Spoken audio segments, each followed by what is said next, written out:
Six of the most talented local chefs from the iconic Stobie Beach facility came together under one roof for a culinary workshop on crab and dumpling.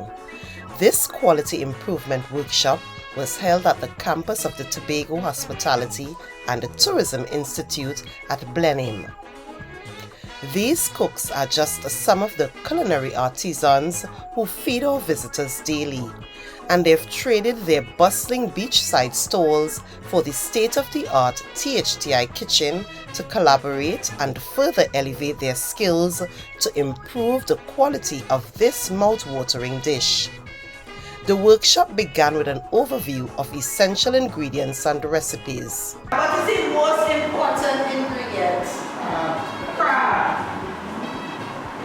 So we're writing out all the ingredients first, and then we are going to tackle the measurements, right? So that everybody will have an understanding.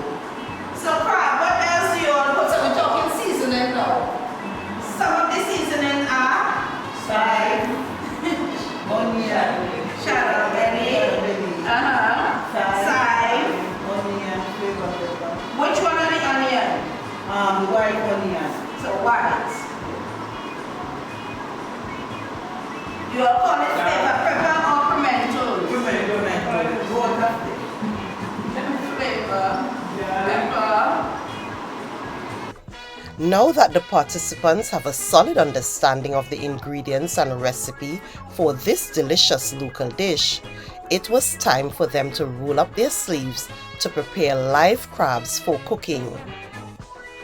This step is essential for ensuring the freshest flavors on the plate, so the local chefs were guided through the techniques for handling the crabs safely, cleaning, and confidently preparing the delicate meat hidden inside the rugged shell. After the crabs were thoroughly cleaned, it was time to season. Seasoning is where that punchy flavor profile is injected. Bringing together fresh green seasoning, garlic, and hot peppers ensures that every nook and cranny of the crab is packed with aromatic flavors before they hit the pot. With the ingredients fully prepped, crabs deeply marinated, and dumpling dough fully rested, from this point forward, every participant took full ownership of their flame, bringing together their unique family secrets and distinct culinary flair to the final cooking process.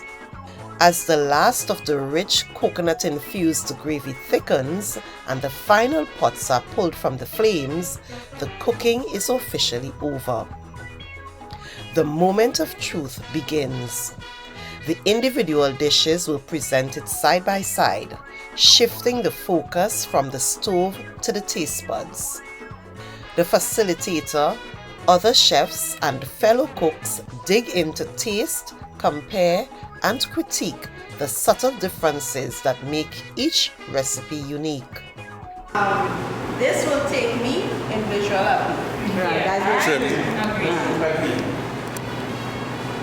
Now, this is not our cuisine. I mean, real here. Yeah. But the taste is it's on point. But it's not our cuisine. Alright? Because we use the raw coconuts. Yeah. Alright? This is good. This peppery woman here. This peppery woman here. I love that. This need a little I don't know if it's a little tip of salt or sugar to balance it back. I tasted all. If I am to say which one's a favorite, in terms of my taste palette, I really liked two. I'll put it two on the same, Miss Trims and Miss Alma's. Me too. I like the quality of the sauce and everything in it too. But everybody, I think, each of them tasted good, as Miss said, better than what we are accustomed to at the facility. Refining a culinary standard requires understanding of both the recipe and the process.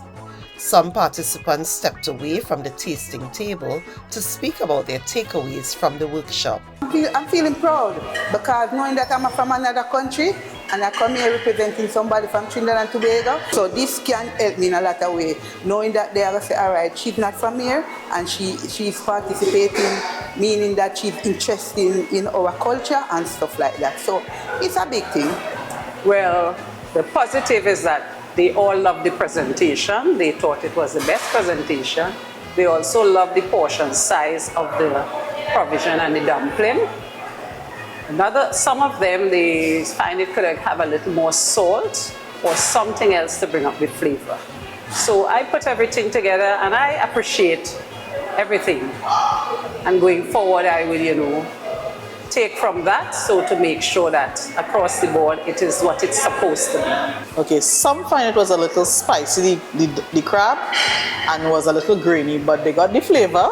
It's just that the curry wasn't all melted. But the dumpling, I think it was a hit on the front, because mine was totally different. It wasn't cornmeal or cassava, it was herb infused. And I did the normal flat dumpling and just cut it differently. Hearing firsthand how these local cooks are embracing new techniques while honoring this traditional dish underscores the impact of this quality improvement workshop. Now they're heading back to their own stoves, ready to elevate every single crab and dumpling they serve for an even better, more unforgettable culinary experience for both locals and visitors. I'm Juliet James with this episode brought to you by the Division of Tourism, Antiquities and Creative Industries. Tobago girl, trim with vim, which is so vital.